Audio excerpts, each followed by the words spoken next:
if the Flames decide that they're going to buy him out this offseason and he does become a free agent, I think that there's some contending teams that if you can get him at a cheap rate, that should consider bringing in Lucic. Absolutely. I will. Yeah.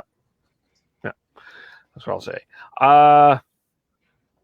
And I just want to say, Dev, I know you keep trying to talk yourself into Giordano being an option for Seattle. Dude, I'm not the only one. There's people. Yeah, I think it's complete pie in the sky. People trying to get him off of the team, move on, and start a new page in Calgary. I think that's all it is. It's the same thing as what you're calling out Canucks fans for looking at Holtby or one that like a Roussel. I think are the two that are the options there if they don't go cheap. Then you're comparing the two. Like, I'd rather have a Giordano than a Roussel. And I truly would rather have a Giordano than a Holtby, the way that he's played. So I'd say it's not as high up high in the sky because there's multiple people talking about it, man. Good insiders are talking about it.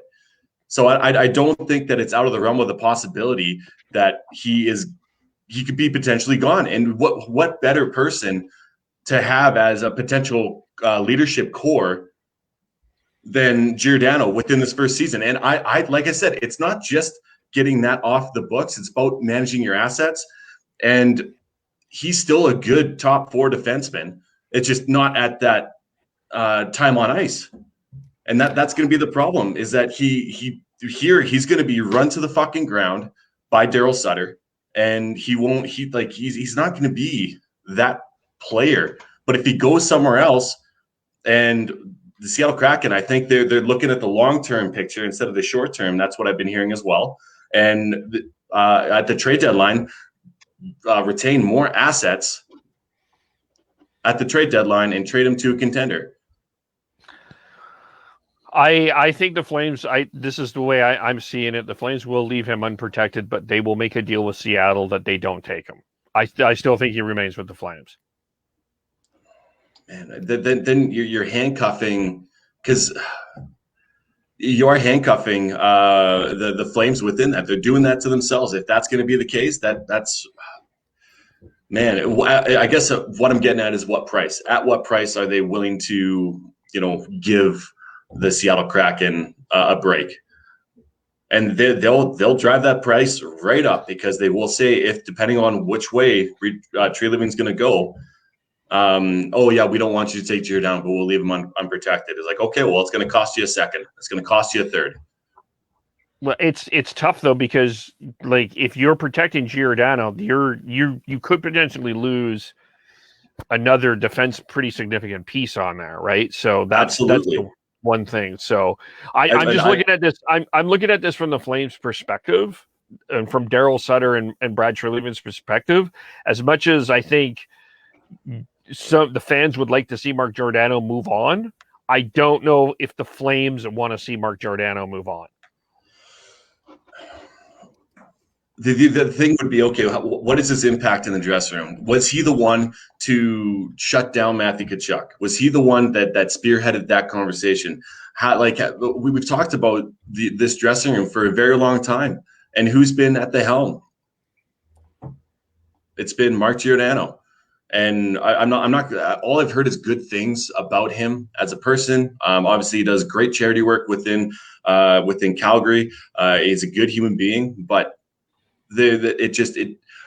I just question where he stands within that locker room and how much influence he does have there. That's in the locker room, and then I just think that overall, you're the best way to go about it by managing assets, like you said, leave them unprotected. And if Vegas or if Seattle takes them, they take them. Don't make a deal.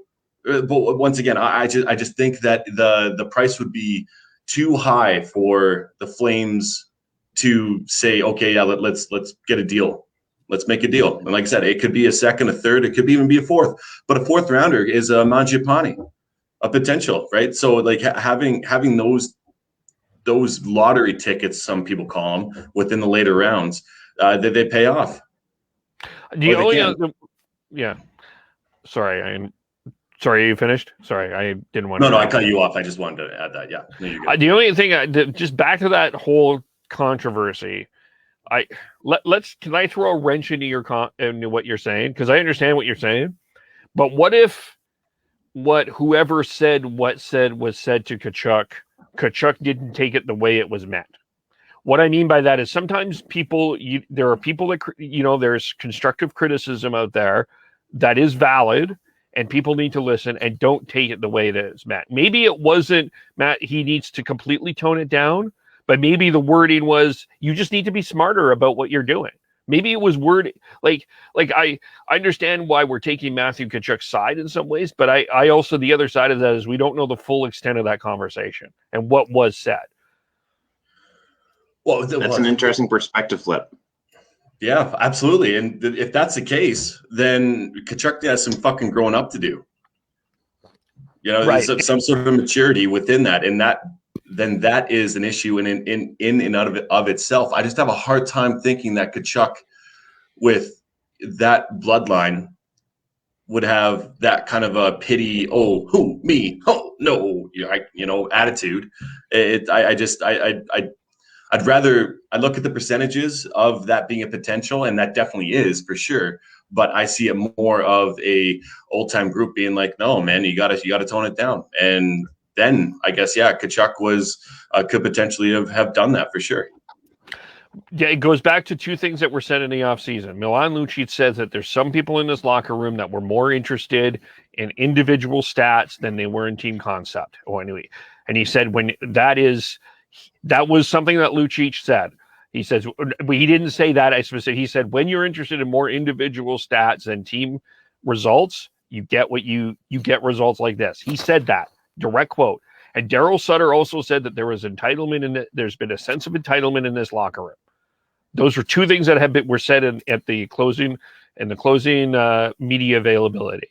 So I guess my point is I like, as much as we want to love Matthew Tkachuk, I'm not saying it's him, but there's certainly some interesting alarm bells that are ringing to me within certain people. And yeah, if Tkachuk is the problem, then yeah, he needs to go. And you get a pretty good return, I would assume, out of that, because of his age, because of what he is and who he has been. Yeah, that might be a saving grace within the Flames organization, because he does have that high value, and potentially, if hopefully they can keep that quiet about who that is in that dressing room before that trade or change is made.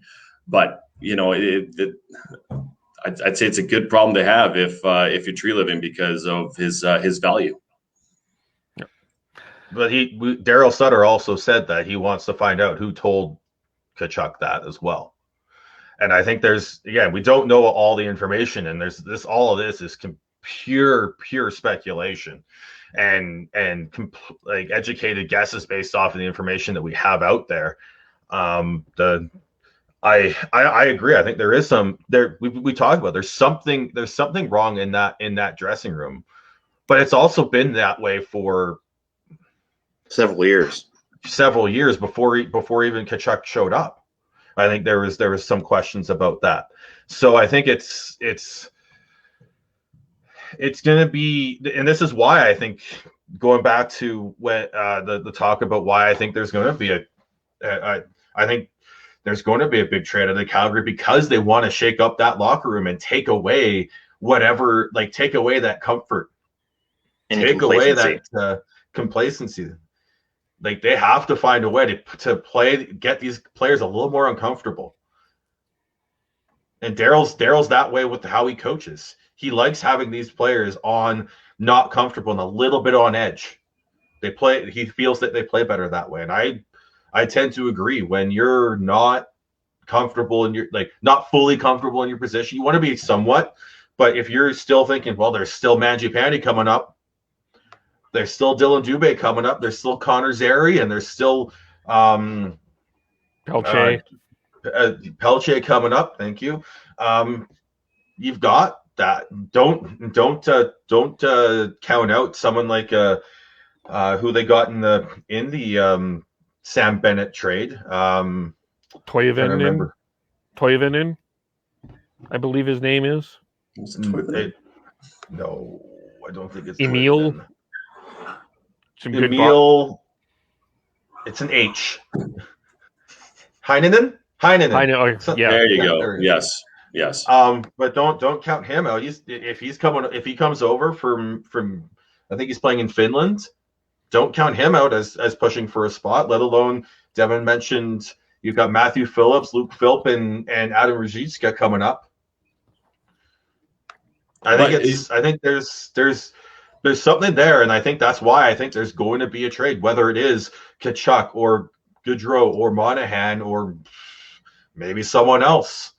Like, I think there's going to be a big shakeup in that locker room because of all the talk we've had and the fact that Daryl Sutter likes to have his teams playing on the edge a little uncomfortable.